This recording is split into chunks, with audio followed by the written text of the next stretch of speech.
երազը մեր հայկական ավանդական երգի, երազ երգի հիման վրա է սարքված,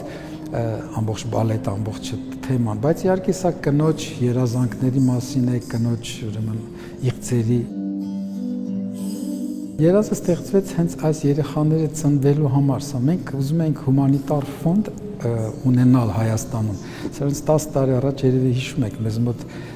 ոչ մի աջակցություն պետական չկար, ֆոնդեր չկային։ Զույգերը, որոնք որ կարիք ունեին օժանդակ բարձրագույն վերարտադրողական տեխնոլոգիաներ, ուղղակի գումար չունենալու պատճառով երեխաներ չունեին, ընտանիքները զրկված էին այդ հնարավորությունից։ Սա մենք ստեղծեցինք, որպեսզի ունենանք գումար հավաքվեր եւ մենք օգնենք անպտուղ զույգերին։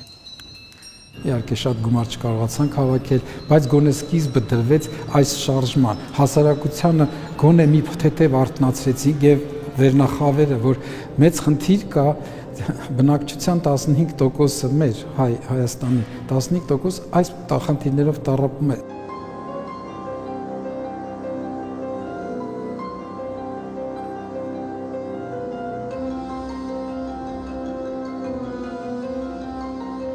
Սա նորից եմ ասում խթանեց, որպեսզի հետագայում ուրեմն հիմնադրամներ ստեղծվեն, իսկ 18 թվականից հետո արդեն կառավարությունը մեծ գումարներով մտավ եւ հիմա արդեն ամբողջական ծածկույթի տակ են այս կանայք, մինչեւ 42 տարեկան կանայք զույգերը։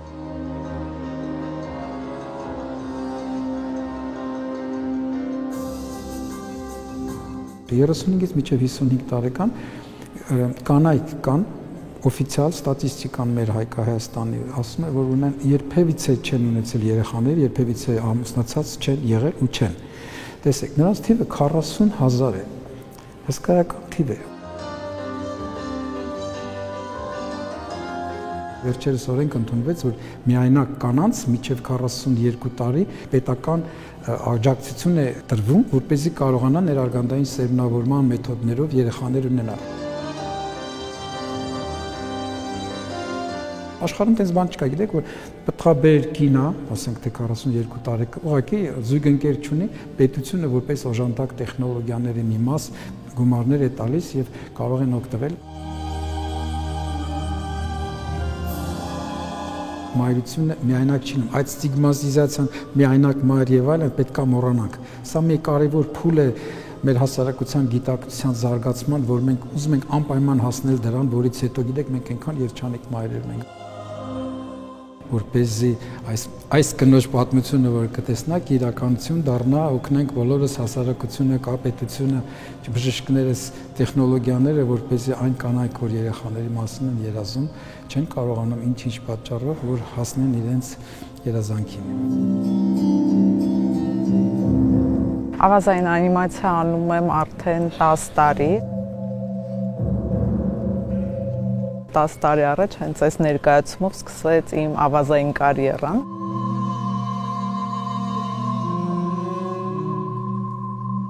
Երբեմն լինում է այնպես, որ հանդիսատեսին շատ պարզ չէ պարային լեզուն, այստեղ արդեն նկարչության միջոցով փորձում ես ավելի մատչելի եւ հասկանալի դարձնել սյուժեն։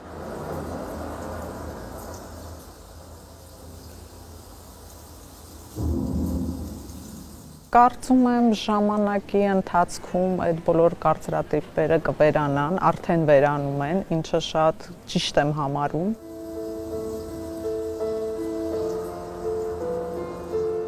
Կարևոր չէ կինը միայնակ է, ունի կողքին ընկեր, զուգընկեր, ամուսին։ Ինձ թվում է շատ կարևոր է, որ կանայք մայրանան ու շատ երեխաներ ծնվեն։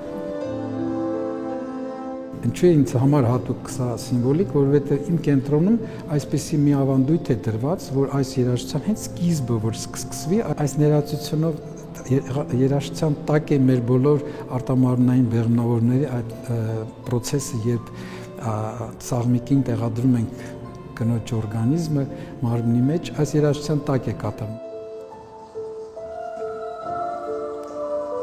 Կյանքի ծնվելու այդ մոմենտը հենց այս երաժշտության տակ է եւ մեր հաշվարկներով մոտ 3000 արդեն երեխաներ ծնվել են հենց այս երաժշտության տակ։